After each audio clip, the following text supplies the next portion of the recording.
বন্ধুরা IPL 2024-এ dominate করছে Kolkata night Riders. তারপরেও কিন্তু প্রত্যেকটা ম্যাচে কোথাও না কোথাও একটা সমস্যা দেখা দিচ্ছে। আর এই সমস্যাগুলো দূর করার জন্য কলকাতা নাইট রাইডার্স আগামী ম্যাচ থেকে কি সিদ্ধান্ত নিতে পারে সেটা নিয়েই কথা বলবো। তো সম্পূর্ণ ভিডিও দেখুন আর ক্রিকেট সংক্রান্ত সমস্ত আপডেট পেতে চ্যানেল অবশ্যই সাবস্ক্রাইব করে রাখুন। তো প্রথমত এখন মেইন যে সমস্যাটা কলকাতা নাইট রাইডার্সের স্কোয়াডে রয়েছে সেটা হচ্ছে মিচেল স্টার্ক।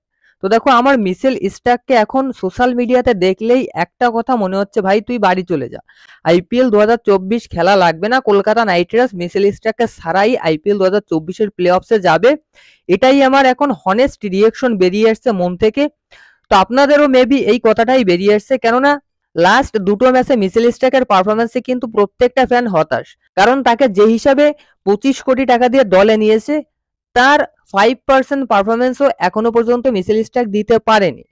তো মিচেল স্টার্ককে কি এবার বসানো উচিত? আপনাদের কি মনে হয় কমেন্টে জানান। আমার মতে এখন মিচেল স্টার্ককে কিন্তু বসিয়ে দেওয়া উচিত। তার পরিবর্তে দুষ্মন্ত চামেরাকে খেলাতে পারে। সাকিব হুসাইন রয়েছে, চেতন সাকারিয়া রয়েছে, তিনজন ফাস্ট বোলার কিন্তু ইতিমধ্যে কেকেআর এর হাতে রয়েছে। তো এই তিনজনের ভিতর থেকে কিন্তু একজনকে অবশ্যই দলে সুযোগ দেওয়া উচিত মিচেল স্টার্কের পরিবর্তে।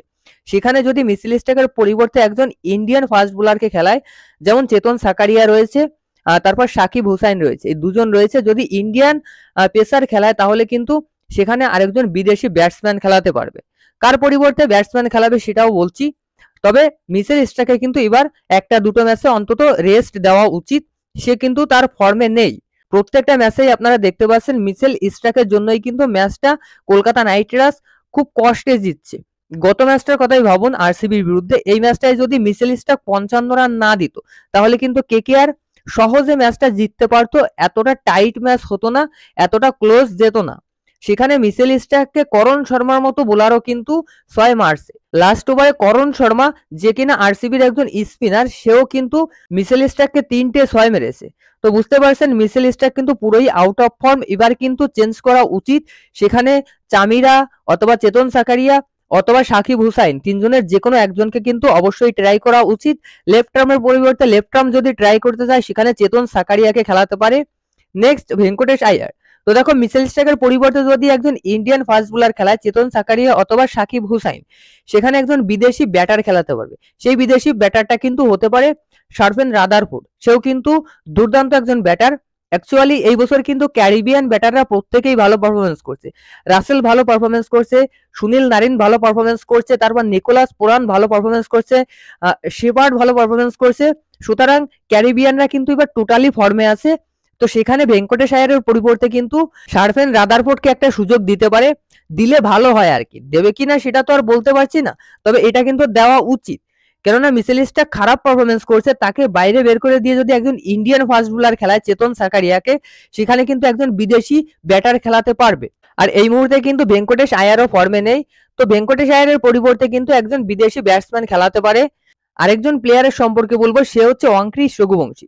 তো দেখো অঙ্ক্রিশ রঘুবংশী প্রত্যেকটা ম্যাচে মোটামুটি রান করে যাচ্ছে। গত ম্যাচে যদিও রান করতে পারেনি, তার আগের ম্যাচগুলোতে কিন্তু মোটামুটি রান করে গিয়েছে। তবে যে সমস্যাটা হচ্ছে সেটা হচ্ছে অঙ্ক্রিশ রঘুবংশী কিন্তু তার ইনিংসটা বিল্ড করতে পারছে না, ইনিংস বড় করতে পারছে না।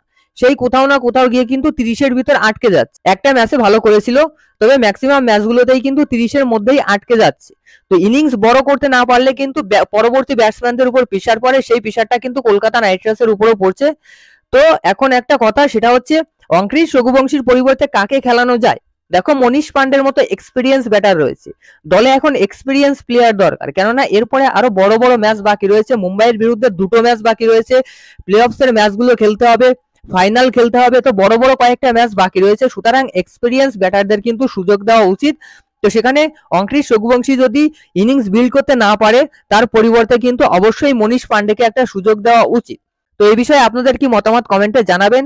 ভিডিও ভালো লাগলে অবশ্যই লাইক করবেন। ক্রিকেট সংক্রান্ত সমস্ত আপডেট পেতে চ্যানেল অবশ্যই সাবস্ক্রাইব করে রাখবেন। ধন্যবাদ।